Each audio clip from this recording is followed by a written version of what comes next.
Chapter 40. Box. As Charlie walked into the room, I realised there was someone behind him. It was Bex. She looked at me all sheepishly. "Maxwell," she said. Charlie looked at me. "I hope it's okay, but I kind of told her who you are, to get the button back." I looked at her as she took a deep breath. "Is it true?" she said. I nodded. Her mouth opened and it stayed like that, in a little dark circle. "I live with you, Mum, Dad, and a dog called Monster," I said. "A lovely, chubby, funny beagle who means everything to me. You like history and you like wearing black and grey, and you definitely don't wear orange makeup or shoplift or bunk off school. That's how I know all this stuff, Bex, because you're my sister." She blinked a few times and then swallowed. Charlie paced around the carpet, waving his hands up and down as he talked. He looked exactly like the Charlie back in my real life. Even his hair had lost a bit of its spikiness. "And she's got the button. Show him, Bex." My sister fumbled in her blazer pocket and held it out in her palm. I took it from her and gripped it tightly in my hand. She looked embarrassed for a moment and then perked up when she saw the cabinet. "You do realise if those things in the egg are real, that it's possibly one of the most important finds in decades," she said. "It must be worth hundreds of thousands." "I suppose so," I said, "but I don't care about that. I just want to get home." She nodded at me. "I'm sorry I took it. It was stupid. I just did it on the spur of the moment." "It's only when Charlie explained what was going on I realised how important it is," she said.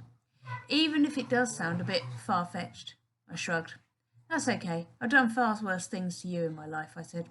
She suddenly held her hand out towards me. "Well, if you get back, I think you should promise to be nice to your big sister. Do we have a deal?" I hesitated, then shook her hand. "Deal," I said. I turned to Charlie. "Thanks, Charlie, for telling Bex," I said. "I'm glad you came back." "You're right about Marcus," he said, leaning awkwardly on the kitchen counter. "He's a complete idiot. I'm going to have to steer clear of him from now on." I grinned at him. "Look, can you guys wait in the kitchen for a moment? I need to have a chat with Reg." They both looked at me, then the old man nodded. They went out of the kitchen and closed the door behind them. Reg was sitting in his armchair with his arms folded across his tummy. I went over and sat beside him. "Have you ever wanted to go back, Reg? Back to your real life?" I asked him. Reg looked at me with sadness in his eyes, and then he shook his head. "Well, I can't stay here," I said. "I've got to get home to my family, to my real family. I miss them, Reg. I thought I wasn't good enough.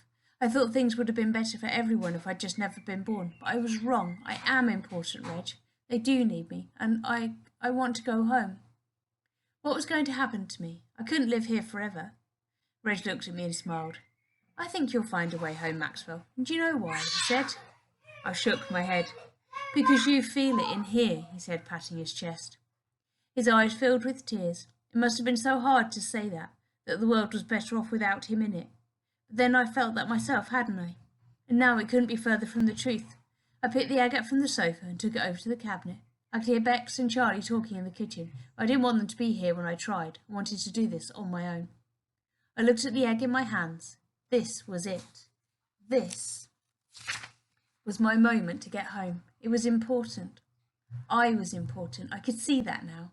It was because of me that my dad had left his job he hated, that Bex had her real, true self, who loved history, and that Mr. Howard and Miss Huxley were in love and together. And if I got home, I'd have the chance to tell the school how sorry I was for all the trouble I caused and for ruining the biggest night of the year. I'd make it up to Charlie, my best friend in the whole wide world. I'd tell him how sorry I was that I wasn't always the nicest friend to him, and that I'd be better from now on. But better than all those things was the thought of my dog. If I got back, then Monster would be alive again. I took a deep breath and pressed the top of the egg, and it slowly opened. I put the button inside with the other pieces and carefully closed it. I then twisted the tiny knob on the top, and the musical box inside played its 4 notes. "I want to exist again," I said, just as the notes stopped. I looked at my reflection in the glass cabinet door. I didn't feel a thing. I didn't feel any different in the slightest. I sighed as I opened the cabinet and put the egg back on the shelf beside the black hat. Reg was asleep in his armchair when I turned round. He must have nodded off. I stood and watched as his chest rose and fell gently. The bungalow was almost silent. All I could hear was Reggie's gentle snoring. I went to tell Charlie and Bex that it hadn't worked, but when I got to the kitchen, they weren't there.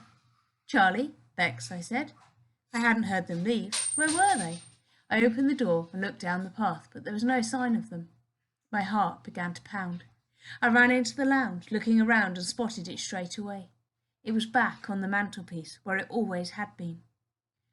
"I don't believe it," I shouted. Reg jumped awake. What's that? What's going on?" he said, pushing himself out of his chair. I ran over to him and gave him a hug. What's going on? He said, laughing nervously.